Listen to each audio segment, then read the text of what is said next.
If you or someone you know has diabetes, you may have built up an extra supply of test strips and lancets. That's where we come in. We'll buy the supplies that you don't need and resell them to those in need to prevent waste. Help us make diabetes management more affordable. Visit us at teststripswithaz.com.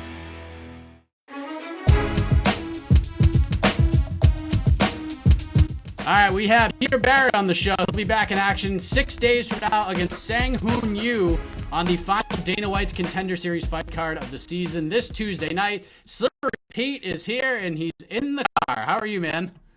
Yeah, man, sorry. I'm always traveling between training and whatnot, so this is how most of them go down. But I'm great. I just finished up a session over at Lausanne's MMA this morning, and I'm actually heading to do some last-minute things to make sure I'm ready for next week. Nice. We're 6 days away from this big fight in Vegas. How are you feeling as this fight gets closer and closer? Oh, everything is right where it needs to be. My weight is perfect. There'll be a minimal weight cut. All my training's been awesome. Everything's been hitting just perfectly. My striking's on point. My grappling's on point. My wrestling's on point. My elbows are extra sharp. My knees are extra vicious. I'm coming in here as close to 100% as I've ever been for a fight. So these latter episodes of the Contender Series, a lot of you fighters found out about this opportunity on relatively short notice compared to a lot of the fighters on the first half of the season. When did you get the call about the opportunity, and how did you react to it? So the cool thing about my call was, I'll give you this. So my brother and his wife had their baby on Sunday, and they were coming home on a Tuesday night. And my whole family was at the house to greet them. And I got a call from Crew Mark Delagrati, and one thing led to another. They wanted me to come in and fight Sang Hoon Yoo, and I was able to share that news with my whole family right when I got it. It was awesome. That's amazing. Was that like one of those moments of your career that you just won't be able to forget? Because, I mean, you've gotten opportunities. You've had a lot of New England fights. You've had some big fights as well. But, this is as big as it gets so far in your career, and be able to share that with them. Yeah, absolutely. I mean, I didn't have to hunt anyone down. Everybody that should know, right away was already over to see the baby. So, you could call it a coincidence. You could call it a synchronicity. But everything with this has been at the absolute best time. These Contender Series fights are always interesting. One of the reasons that I think is just so fascinating about it is the familiarity you guys have with your opponents. I mean, you've pretty much fought your entire career in New England for Cage Titans. I know you fought for CES. And normally you're matched up against a fellow New England fighter, right? Like, it's a much smaller circle. Sometimes, they'll bring in other guys, but this time you get a fighter from a different country who hasn't fought in over a year. How different is the preparation for this one as opposed to the other fights you've been a part of? Yeah, I mean, so the benefit of me fighting with Cage Titans consistently, almost religiously, is that Mike Pulver does a good job at bringing guys in from out of the area to fight his up-and-coming guys. So I did just fight Zach DiSabatino, who's from a fellow school in New England, and then I fought Connor Barry before that, who's another local guy. But before him was TJ Brown, who's also fighting that night against one of my teammates, Dylan Lockhart. Before that, I fought Drew Moraes from Detroit. I think with my record, I think half the guys are from New England, the New England area, the other guys are from out of town. So, I've had a couple guys come up from Tampa. So it's really given me the practice of doing my homework and learning how to study some fighters to get a good game plan. Have you been able to learn much about Sang since learning about this fight?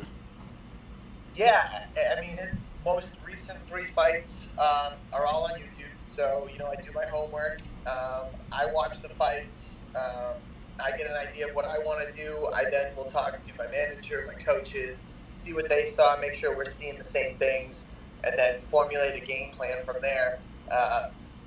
Even my boxing coach, who, I'm one of his only MMA guys. He's a very well reputable boxing trainer. I got him on some of the film, and he was even seeing the same things that we were seeing. So we're all, right in line with what we want to do, with what we're seeing, with how we're going to approach this fight. And we've got a solid game plan, and you're going to, I would say, expect fireworks. Are you a regular watcher of the Contender Series? I mean, we've seen New England represented on a number of these cards. Do you tune in every week and check it out? Yes and no. I mean, obviously, I'm more likely to watch if we've got a local guy vested on the card. So I didn't catch last night's, but the week before, I was watching to see Tony Gravely and Will Knight, and then the previous weeks when my buddy, I call him my little brother, but Fabio fought, he did not fare so well. I was out there to watch my buddy, another kid I would consider a brother from training, Jay Perrin. I was actually there for his fight. I was out there for Richie Santiago's fight. I think he was episode 2 of this year. And then last season I went out with Sean Lally to do all his media stuff. And the season before that, when they were still filming at the Tough House, I just so happened to be in Vegas. And my manager, Tyson Chartier, had another one of our guys out there. So he got me into the Tough facility so we could watch that fight. And that was Carlos Candelario. He fought and won that night. So you obviously are familiar with the process. You've been there. You've watched some of them on television, and you know what Dana White wants. He's made it abundantly clear. So, last night Yes. There were some definite impressive performances, but he only gave out 1 contract. We've seen him give out 5 contracts in a fight card this season. So how important is it for you to not only get a win, but, really leave a lasting impression on Dana and the matchmakers, regardless if you walk out of there with a contract or not? Yeah, I'm going to take this kid's head and put it in Dana's lap and make a strong argument for a contract. And, a lot of people say, why do you deserve a contract? And I'll tell you right now, I don't deserve shit. I'm going to go in there and I'm going to earn it for 15 minutes if it takes me that long. But the only way I leave that arena happy is after putting that kid's head in Dana's lap, a contract in my hand, and a promise to fight on the October 18th card in Boston. I've spoken to a number of Contender Series fighters throughout the season. I always ask this question. The answers are always different. If all goes well Tuesday night, Dana White's talking to Laura Sanko. He removes the head from his lap before he goes back and has that conversation. And he says, Peter Barrett, that kid's a savage. He's exactly what I'm looking for. He's in. Welcome to the UFC. What is that going to mean to you? It's going to mean the world. It's going to be the last 10 years of my life finally paying off. I've highlighted this in another interview, but I was from 1-0 to 8-0. I was exactly what the Contender was looking for, but they were vested in the Ultimate Fighter. And now that I'm 10-3, I'm a little bit older. I'm so grateful to have the opportunity to go out there and show them that I'm not someone to be overlooked. I've faced some adversity in my personal life and in the cage that I've also been very open with. But battling through depression after losing my dad and brother was a big thing that gives me the fire under my ass to know that no matter what this kid brings across the cage for me, I've been through worse and I've come out on the other side a better, stronger human. And you know how this MMA community can be, right? It can be great at times. It can also be a cesspool of negativity at times. So when people, see Peter Barrett's name and they go to Tapology and they see that you've lost 3 out of your last 5 fights, they don't know the story. They don't know the ups and downs you've gone through in and out of the cage. So for people who question whether or not you deserve this fight, or whether it be fans or fellow fighters in the region who believe they should get this shot over you, what do you say to those people? I tell them to go jump on YouTube, look at my last fight with Zach DiSabatino. He's a regular contender from being a 9-0 or 8-0 amateur to now a 5-2 pro. And I walked through that kid like a wet paper bag. And that's the performance they're going to see this Tuesday, however you want to say it. He was a warm-up fight. And it let me know that I'm in the right place mentally, physically, spiritually to go out there and perform the way I know I can.